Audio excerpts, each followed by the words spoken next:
Have you ever, snapped at someone you love and then instantly regretted it, wondering where that even came from? Oh, definitely. Or maybe struggle to get why a friend seemed, I don't know, totally insensitive when you really needed them. Exactly.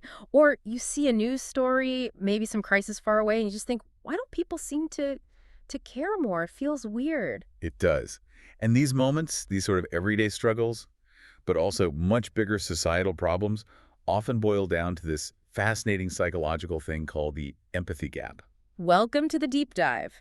This is where we take a whole stack of sources you send us and really pull out the most crucial insights. You get the essential info fast. And today, yeah, we're diving deep into the empathy gap. We're going to unpack what it is, look at the research behind it, how it shows up in the real world. Right, across personal stuff, medicine, economics, even AI, which is wild, and importantly, what we can maybe do about it. So you'll get not just the what, but the why it matters to you. We've got a great mix of sources for this one: academic papers, an interview with cognitive scientist J.D. Trout, some really sharp analysis on AI ethics. And practical stuff from emotional intelligence experts, too. So a pretty well-rounded look, I think. Okay, let's get into it. We need a solid foundation here. What is the empathy gap, really? Because it feels like something we all kind of get, but maybe can't quite pin down. Yeah, that's a good point. At its heart, it's a really well-documented psychological bias. Basically, we struggle, often quite badly, to accurately understand or predict how other people are feeling or what they might do. Okay, so understanding others. But it's trickier than that. Yeah. It also covers how badly we predict our own future feelings and actions, especially when our emotional state changes. Wait, so it's not just about getting other people wrong, but getting ourselves wrong too, like future me. Exactly. That's a huge part of it. So you've got these interpersonal gaps between people, right? But also intrapersonal gaps within yourself over time, predicting what you'll want or do when you're, say, angry versus calm. Huh. That adds a whole layer. And J.D. Trout, the cognitive scientist we mentioned, he actually frames it even more broadly. He talks about it as this ever-expanding emotional distance between people in our 21st century mega-democracy. Wow. Okay, so he's taking it straight to the societal level, like a fundamental disconnect in how we relate as a whole society. That's how he sees it, yeah. It puts it right into the context of policy and how our communities function or maybe don't function as well as they could. That definitely hits home when you look at how, I don't know, polarized things feel. But let's zoom back in on something you mentioned, a really key distinction: the hot-cold empathy gap. That sounds crucial for those everyday examples. Absolutely crucial. This idea really gets at how our immediate state, physical or emotional, just completely shapes our perception, our choices, and, yeah, our ability to empathize. And this specific term came from? A behavioral economist named George Lowenstein. He coined hot-cold empathy gap back in a 2005 study, looking specifically at medical decision-making, actually. Okay, so hot versus cold states. Can you break those down? What does it feel like to be in each? Sure. So a cold state is basically when you're calm, you're thinking logically, you're not really feeling strong emotions, you feel balanced, rational. Like baseline normal. Pretty much. And in that state, we tend to think, oh, yeah, I can totally handle that kid's tantrum patiently, or sticking to this diet, no problem. We overestimate our self-control, our discipline, when we're feeling cool and collected. We think our future self will be just as rational as we are right now. Exactly. We project that calmness forward. Okay, so that's cold. Hot must be the opposite. Precisely. The hot state is driven by intense, visceral stuff. Think overwhelming thirst, gnawing hunger, sharp pain, panic, fear, rage, really bad anxiety, you name it. The really strong gut level feelings. Right. And when you're in that hot state, your priorities, your values, they just shift dramatically. It's almost like you become a different person for a bit. You make choices based on getting immediate relief or satisfying that urgent need, not your long-term goals. Self-control kind of goes out the window. I think everyone knows that feeling, like going grocery shopping when you're starving. Perfect example. Classic hot-cold gap. Your cold self made a nice, healthy list. Your hot, hungry self grabs the giant bag of chips and the 3-pack of donuts. You wouldn't do that if you'd just eaten. Definitely not. The hunger, that hot state, just warps your immediate desires. And your cold self probably wouldn't have guessed how powerful that pull would be. We really underestimate how much future cravings or anger or pain will hijack our decision. We're sending that email, right? The angry one you fire off in the heat of the moment. Absolutely. You're in a hot state of anger, you hit send. Later, you've cooled down, your rational brain kicks back in, and you're just filled with regret. Why did I say that? That's the gap in action. So it's this failure to predict how intense those future states will actually feel and how much they'll control us. It must show up everywhere. Oh, constantly. And sometimes with really serious consequences. Think about parenting. A parent who's calm, in a cold state, might see their kid having a massive meltdown and just dismiss it as bad behavior. Right, like just stop it. Yeah, because in their adult, regulated state, they've forgotten what it feels like to be overwhelmed like that as a child, when your self-control isn't fully developed.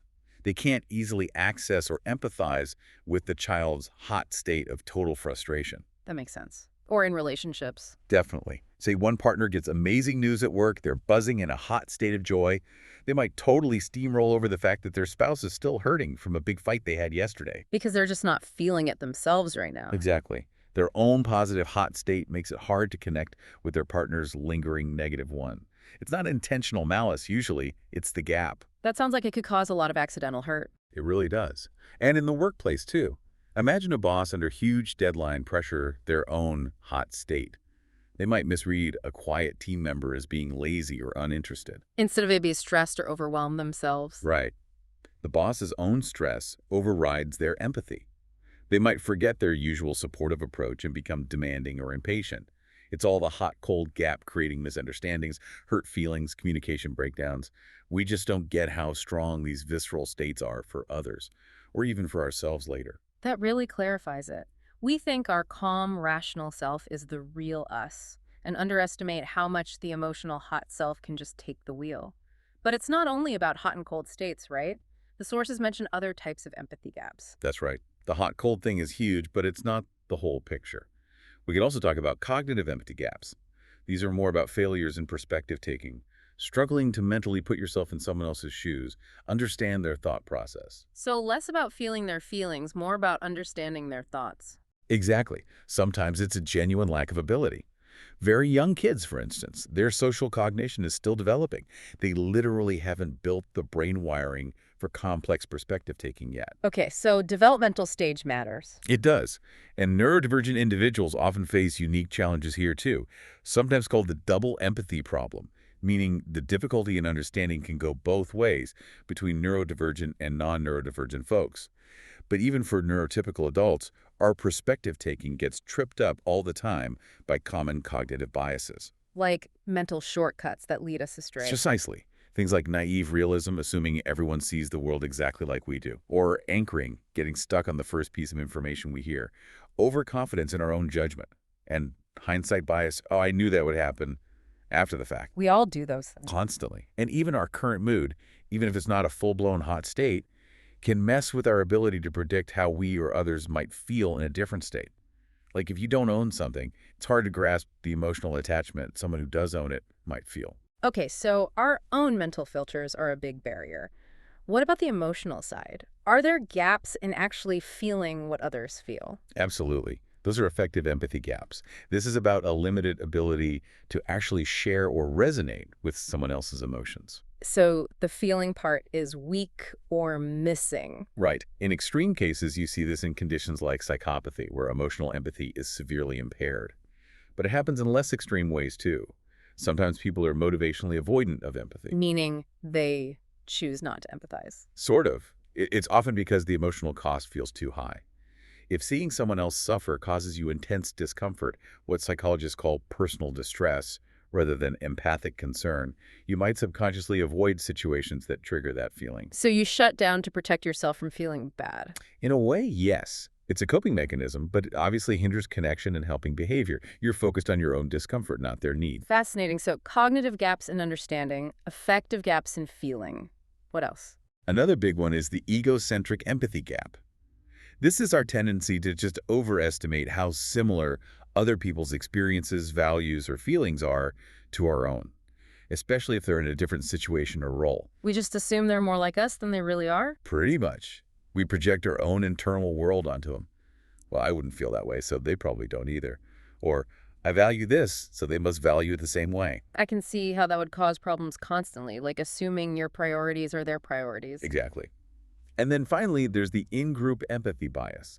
This is huge and very well researched.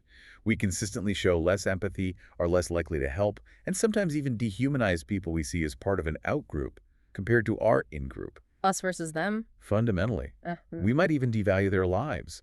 Research even shows different brain activation, literally less activity in pain-related areas when we see an out-group member suffering compared to an in-group member. Wow, so our brains are actually wired to feel less for them. The evidence certainly points that way. It's a powerful bias, sometimes conscious, often unconscious, with really profound social consequences. Okay, that overview was incredibly helpful. We've got the different flavors of empathy gaps laid out. Now, let's really dig into the research. Where did scientists start getting a handle on these ideas? Well, we definitely have to circle back to George Lowenstein's work. His studies on the hot-cold gap, especially in those medical contexts, were just foundational. They really showed empirically how much our immediate state messes with our predictions about ourselves and others. That opened a lot of doors for more research. Right, he kind of put it on the map scientifically. And J.D. Trout, you mentioned he talks about natural sympathy. Is that like a built-in starting point for empathy? He argues it is, yeah. Trout suggests we have this inherent capacity for sympathy wired right into our neurophysiology, our brains. He points to specific neurons, pain neurons, in a part of the brain called the anterior cingulate cortex. These neurons fire not just when we feel pain, but also when we see someone else in pain, or even just imagine it. It's like a built-in neural bridge, allowing us to sort of register and vicariously experience what others are going through, at least to some extent. So biologically, we're kind of primed to connect. That's the idea, a biological predisposition for empathy. But you also said empathy needs to be learned, so it's not purely automatic, nature and nurture. Exactly right. We have the capacity, the wiring, but whether we use it, how well we develop it, how it's expressed, that's heavily influenced by learning, culture, conscious effort. So our environment shapes how that natural capacity plays out. Massively. Trout even suggests that cultures emphasizing rugged individualism, like the U.S. perhaps, might unintentionally suppress some of that natural sympathy, whereas other societies, maybe more collectivist ones or those with strong social safety nets like in Scandinavia, might actively nurture and institutionalize it more. So potential is innate, but expression is learned and shaped. Okay, that makes sense. Let's connect this to some specific studies now. The sources mention one on end-of-life care trade-offs. That sounds like a place where these gaps would be incredibly important and sensitive. Extremely sensitive, yes. There was a study by Stevens, Neal, and Overman in 2014, building on earlier work. They basically gave college students these hypothetical scenarios about cancer patients near the end of life. Tough stuff. Yeah. They had scenarios for an 80-year-old patient and a 22-year-old patient. And they asked the students, how much healthy lifespan would you trade away for a more pleasant death for this patient? It's about that quality versus quantity of life dilemma. And what did they find? Did the patient's age make a difference? A huge difference. The young participants, the students under 30, were much less willing to trade away lifespan when the patient was 22, someone like them. They valued keeping that young person alive longer. Okay, so similarity mattered. They related more to the younger patient. Exactly. But here's the really interesting twist, the potential bridge. If the students considered the 22-year-old scenario first, they were then less likely to trade away lifespan for the 80-year-old too. Or they traded less time. Whoa, wait, so thinking about the person like them first made them more empathetic towards the person who is different. It seemed to. Priming that connection, that similarity, reduced the empathy gap based on age. It showed that this effective distance, how close you feel to someone, really matters. And maybe, just maybe, you can shrink that distance by focusing on similarity first. That's powerful. A really clear example. Okay, what about the endowment effect? That sounds more economic, like negotiations. It definitely plays out there. It's a classic example of that egocentric empathy gap. Van Boven, Dunning, and Lowenstein did this famous study back in 2000. Simple setup. Some people got a Cornell coffee mug. They were the owners. Others didn't. They were the buyers. Okay. Owners said the minimum price they'd sell their mug for. Buyers said the maximum price they'd pay to get a mug. Then, crucially, they both had to guess the other group's average price. I bet the owners wanted way more than the buyers were willing to pay. You got it. Owners valued their mug, on average, over 3 times more. That's the endowment effect. We just value stuff more once it's ours. But the key empathy gap finding was that both sides totally misjudged the other group's valuation. How so? Owners thought buyers would pay more than they would, and buyers thought owners would sell for less than they would. They both overestimated how similar the other person's perspective was to their own.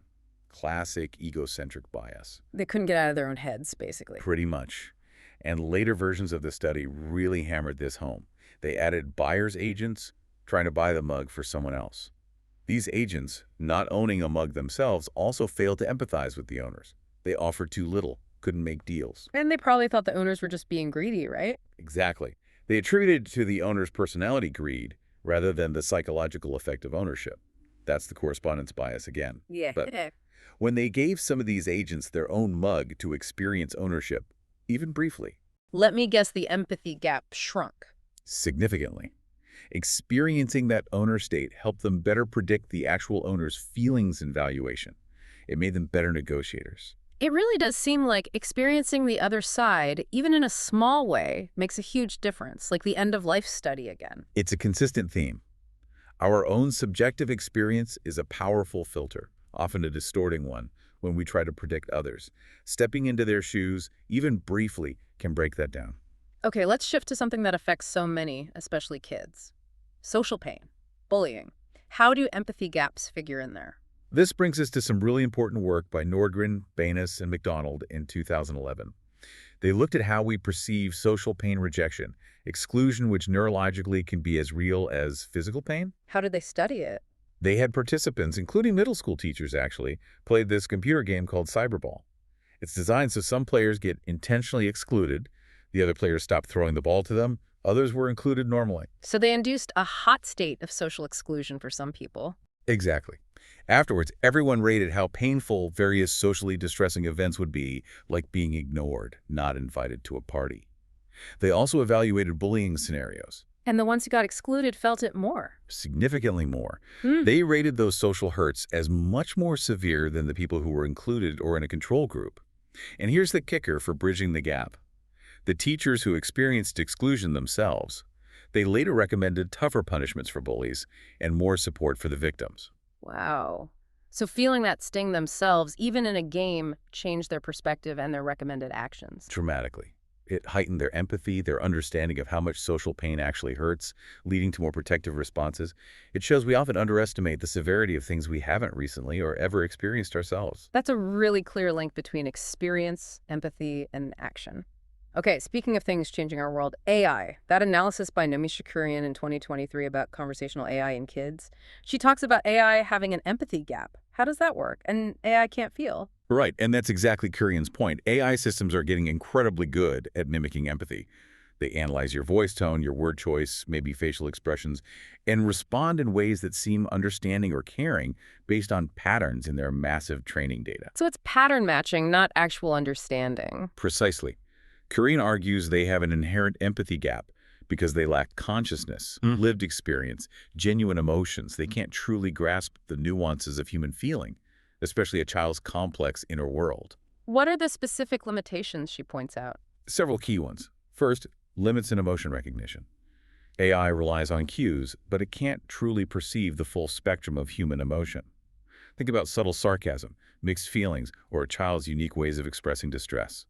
The examples are worrying chatbots giving generic, unhelpful, or even harmful advice to kids reporting abuse or asking about sensitive topics. Like that Snapchat AI giving bad advice. Yeah. Exactly. Or the BBC test, where bots failed to respond appropriately to a child reporting abuse. The AI response might sound superficially supportive, but it lacks real understanding of the severity or the child's actual emotional state. It's just picking statistically likely phrases. That's really concerning for kids seeking help. It's like the AI can't register the meaning behind the words. It struggles with that, yes. Which leads to the second point, limits in natural language processing. AI works within the statistical patterns of its training data. It has trouble with unconventional language, metaphors, idioms, playful banter, imaginative scenarios, all things crucial for child development. It often takes things too literally. So if a kid is being creative or using slang, the AI might just get confused or respond nonsensically. Often, yes. which can be frustrating for the child and potentially even hinder their cognitive and language development, which thrives on that nuanced back and forth with humans. And the third limitation. Algorithmic bias. This is a huge one. The data used to train AI reflects societal biases, prejudices, stereotypes, misinformation. The AI learns these biases and can amplify them because it has no inherent ethical compass. Like the Microsoft Tay chatbot that went rogue? That's the infamous example. Tay learned from Twitter users and started spouting racist, sexist, and offensive stuff within hours. It just absorbed and reflected the toxicity it was exposed to. Or think about voice recognition struggling with certain accents or dialects, making users feel excluded. So the AI doesn't just lack empathy, it can actually perpetuate the opposite bias and harm if not carefully designed and monitored. Exactly. Kurian's takeaway is that this inherent AI empathy gap poses real risks, especially to children. It demands incredibly careful, ethical design with robust safeguards and human oversight. We can't just unleash it and hope for the best. Okay, let's switch gears slightly. What's actually happening in the brain during these empathy gaps? The neural roots. It often comes back to this idea of neural simulation. The perception action model suggests when we see someone else do something or feel something, our brain activates similar neural pathways as if we were doing or feeling it ourselves. It's like a vicarious experience generator. Mirror neurons are part of that story, right? They're often proposed as a mechanism, yeah, though the exact role is still debated. But the basic idea is this simulation, this perception-action coupling, forms the basis of empathy. Our brain runs a little simulation of what the other person is experiencing. Okay, if our brains are built to simulate others, why the gaps? Especially the in-group, out-group thing. Why does the simulation seem to fail sometimes? That's where it gets really interesting neurally. Studies consistently find reduced neural activity, less simulation when people observe out-group members suffering compared to in-group members. Less activity where? In brain regions typically associated with experiencing pain or strong emotions ourselves, like the anterior cingulate cortex and the anterior insula. Studies looking at race, for example, show stronger activation in these areas when people see someone of their own race in pain compared to someone of a different race. So the brain's empathic simulation, it literally dials down for the other. It seems to. The neural machinery underlying empathy just isn't firing as strongly. It's a neural correlate of that in-group bias we talked about. Is there a specific chemical involved in this us versus them tuning? Oxytocin often comes up. It's complicated, though. It's famous for promoting bonding and trust within groups, the love hormone idea, but that can also mean it strengthens in-group favoritism, potentially worsening the out-group gap. So it could cut both ways. Seems so. Although, intriguingly, one study with Israelis and Palestinians found that giving oxytocin actually increased empathy for the outgroup's pain, possibly by making their suffering more salient, more noticeable. So its role isn't simple. Maybe it can be harnessed positively under certain conditions. That's hopeful. Any other key brain areas involved? A few stand out. The dorsomedial prefrontal cortex, DMPFC, seems more active during in-group social thinking things like trying to figure out what someone else is thinking or feeling, mentalizing. We seem to do more of that for us than them. Makes sense. Then there's the anterior insula, AI, involved in emotional awareness. There might be differences between the left and right sides here. Maybe the right AI flags someone as outgroup, while the left AI supports more detailed, individual perspective taking for in-group members. It's complex and still being researched. So different parts might be handling us and them differently, affecting how much empathy kicks in. Potentially, yeah. The brain has these mechanisms to distinguish, and they modulate empathy. And maybe most unsettling is the ventral striatum, the brain's reward center. It can actually show increased activity during intergroup schadenfreude. Schadenfreude, taking pleasure in someone else's misfortune. Exactly. And intergroup schadenfreude is pleasure specifically at an outgroup's failure or suffering. The fact that our reward circuits can light up for that, well, it really highlights how deep these biases can run, neurally reinforcing the empathy gap. Okay, we've defined the gap, looked at the brain science, the studies. Let's bring this right back down to earth. What are the concrete, real-world consequences of these empathy gaps playing out every day? The impacts are huge, honestly. They ripple through everything. Let's start with medical decision-making again, because the stakes are so high there. Right, you mentioned the end-of-life care study. How does that gap affect actual families making decisions? Well, think about it. A younger family member, maybe relatively healthy, in a cold state regarding their own mortality, might really struggle to grasp why their elderly parent, facing a terminal diagnosis and in a hot state of fear or desire for just a little more time, would choose aggressive treatment over comfort care. Their priorities are just fundamentally different because their states are different. Exactly. It can lead to heartbreaking conflicts or decisions being made that don't truly reflect the patient's wishes, maybe because the family member in charge is overwhelmed by their own hot state of grief or panic. This is why palliative care is so vital. Specialists work to bridge that gap.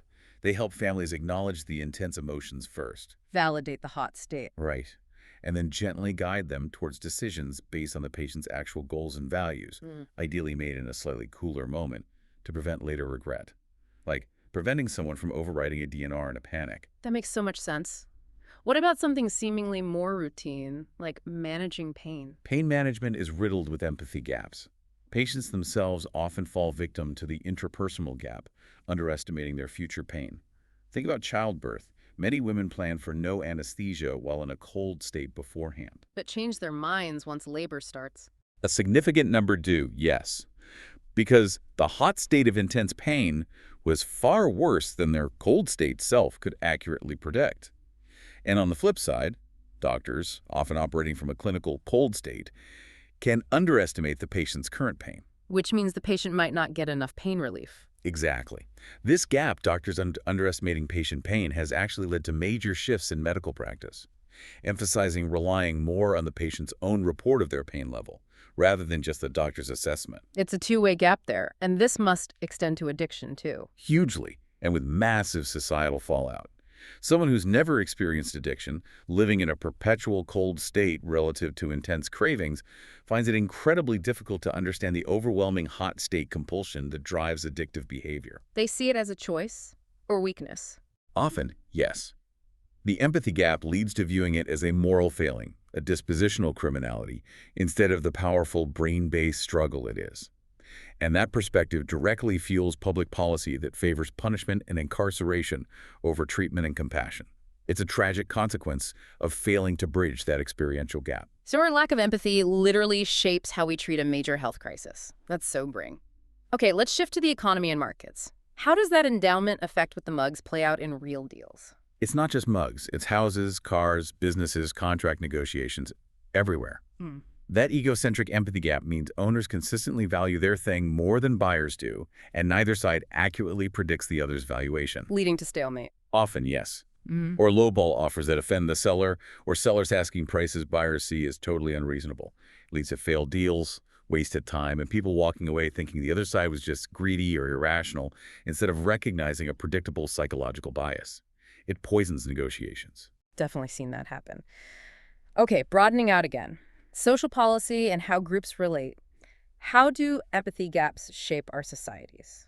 This is where J.D. Trout's point about perceptions of wealth and poverty comes in strongly. That fundamental difference attributing outcomes to individual character versus luck or systemic factors is a massive empathy gap. And that gap drives policy. Directly. If you believe poverty is mostly due to lack of effort, a cold state judgment perhaps, lacking empathy for the hot states of desperation or lack of opportunity, you're less likely to support robust social safety nets, progressive taxes, or welfare programs.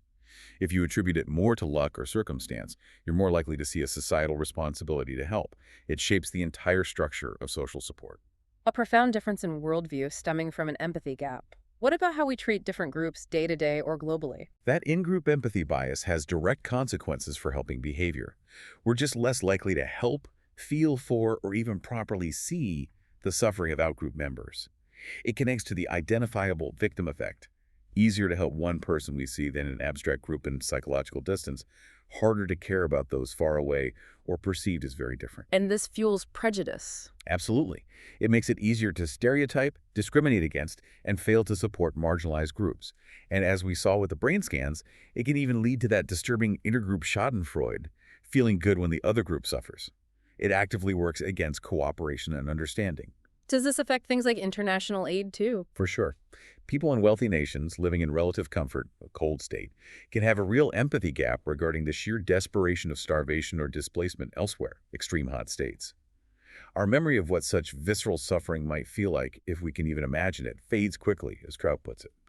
This makes sustained, large-scale humanitarian effort harder to maintain. The suffering feels abstract. distant. And bringing AI back in the policy implications for kids and AI's empathy gap. Korean emphasizes this is urgent. AI's inability to provide real emotional support, its literal interpretations, its potential for bias. These things undermine children's rights to safe, supportive digital environments.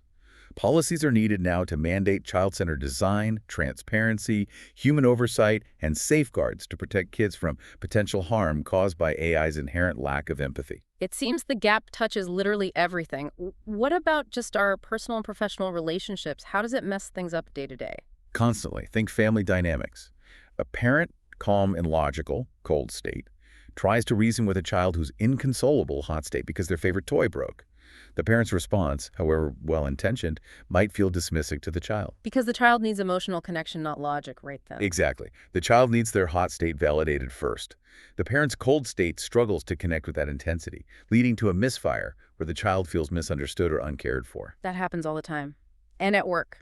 Similar dynamics. A stressed-out manager, hot state, focused only on deadlines, might communicate harshly, forgetting their usual empathy. They might misinterpret an employee's quietness as laziness, failing to consider their potential hot state of overwhelm or personal stress. Constant busyness just erodes our capacity for that reflective empathy. It sounds like it makes conflict resolution almost impossible sometimes. It definitely hinders it. When you can't grasp the other person's subjective experience, their hot state, fear, anger, attachment, you're way more likely to blame their character. They're just being difficult, greedy, irrational. Making those dispositional attributions, as you called them. Right? Instead of thinking, okay, what's driving this reaction? What pressure are they under? What do they value here that I'm missing? Those negative labels shut down understanding, escalate conflict, and prevent finding common ground. The gap makes the person, not the situation, seem like the problem. Okay, this has been incredibly illuminating, maybe a bit sobering, seeing how widespread these gaps are. But the hopeful part, which the sources stress, is that empathy isn't fixed. We can build it. So let's talk solutions. How do we actually bridge these gaps? What works? That's the crucial next step. And a lot starts with self-awareness and emotional regulation. Honestly, the very first step is just recognizing your own state. Am I in a hot state right now? Am I in a cold state? And how might that be coloring my view of this person or situation? Just noticing your own internal weather, basically. Exactly, because without that awareness, you're just reacting on autopilot, driven by those biases. So once you notice, okay, I'm feeling really angry or I'm feeling detached and judgmental, what then? The next practical step is to consciously pause before reacting.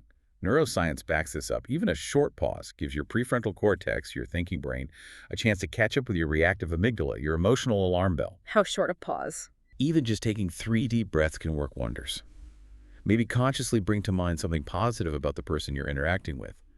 It creates a tiny buffer, shifts your brain state slightly towards calm, and opens up space to think about their experience before you just jump down their throat or dismiss them. That little pause buys you time for empathy to kick in. How does general self-regulation play into this? It's fundamental. Practicing self-regulation is key emotional intelligence. It means managing your own emotions first, so you can then respond constructively to others. Interestingly, research shows that cognitive empathy, just mentally understand their perspective, even if you don't feel their emotion intensely, actually helps you stay calmer. So understanding helps you manage your own reaction. Yes. It prevents you from getting totally sucked into their emotional storm. You can understand without being overwhelmed. Taking that moment to calm yourself before wading into a conflict is a huge skill. It stops your hot state from clashing disastrously with their hot state. That distinction between cognitive and effective empathy seems really important for regulation. Understand, but don't necessarily absorb. Very important. Another really practical technique is simply labeling emotions. Putting a name to what you're feeling, I feel frustrated, I'm anxious, actually activates the prefrontal cortex and dampens down the amygdala. It reduces the intensity. Just naming it helps calm it down. It does. It's called affect labeling. And it works when responding to others, too. Saying to a child, you seem really sad that your tower fell down, validates their feeling, helps them regulate, and builds connection.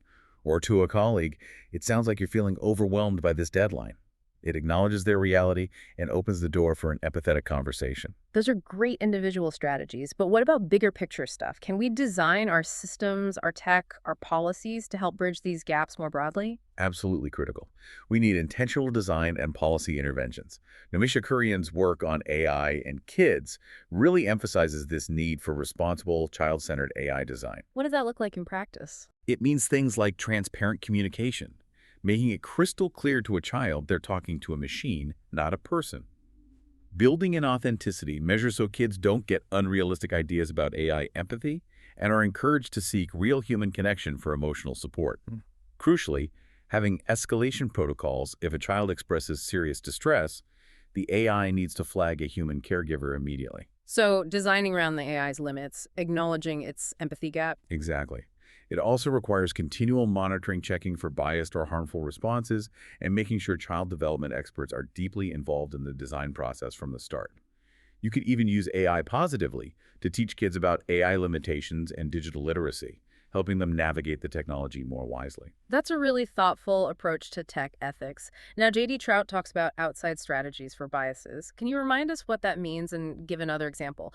He argues these are often better than just telling people to try harder. Trout's point is powerful. Many biases aren't moral failings, they're just how our brains are wired. So inside strategies like pay more attention often fail.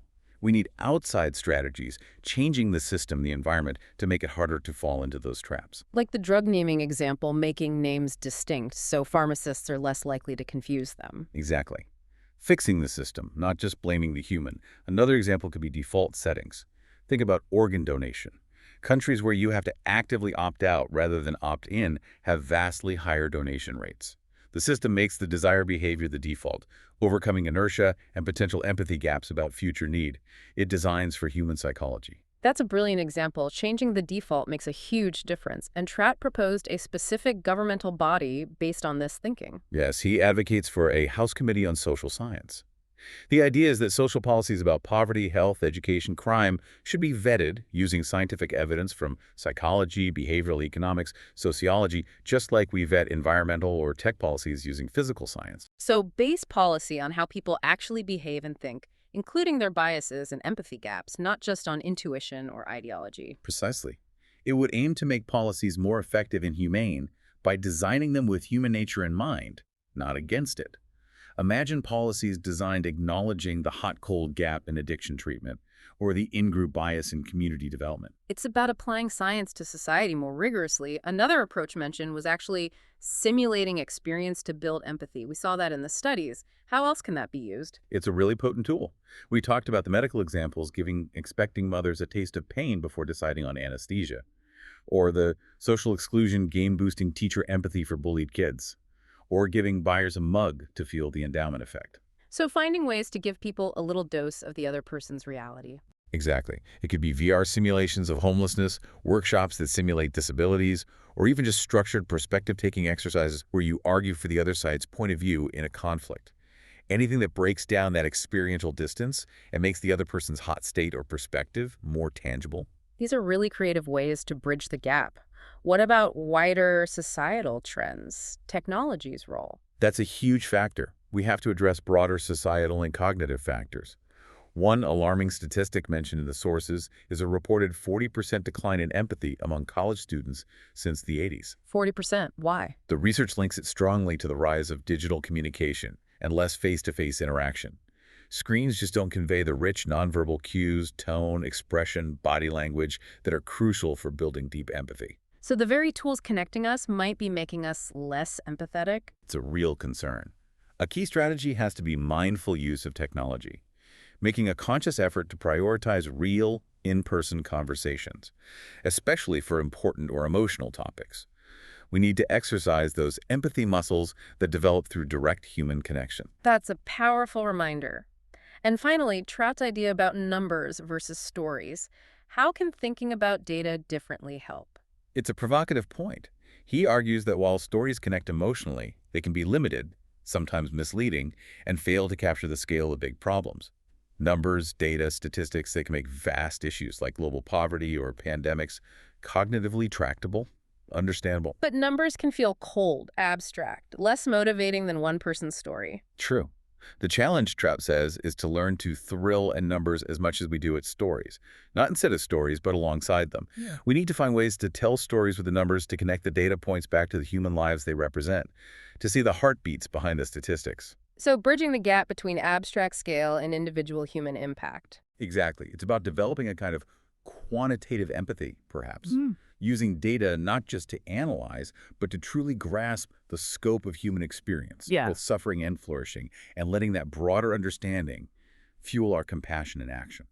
Hashtag take an outro. Wow. So as we've really unpacked today, this empathy gap isn't just some small psychological quirk. It's deep, it's pervasive, it shapes our personal lives, our medical choices, our economy, our politics, even the tech we're building. Absolutely. It touches almost everything. Oh. And understanding it, just recognizing it's there, feels like such a critical first step. It's fundamental to navigating the world a bit better, maybe with a bit more wisdom and compassion. And the really hopeful takeaway, echoing through all the research, is that empathy isn't fixed. It's a skill. It's something we can learn, practice, strengthen. Definitely. Neuroscience confirms it. Psychology confirms it.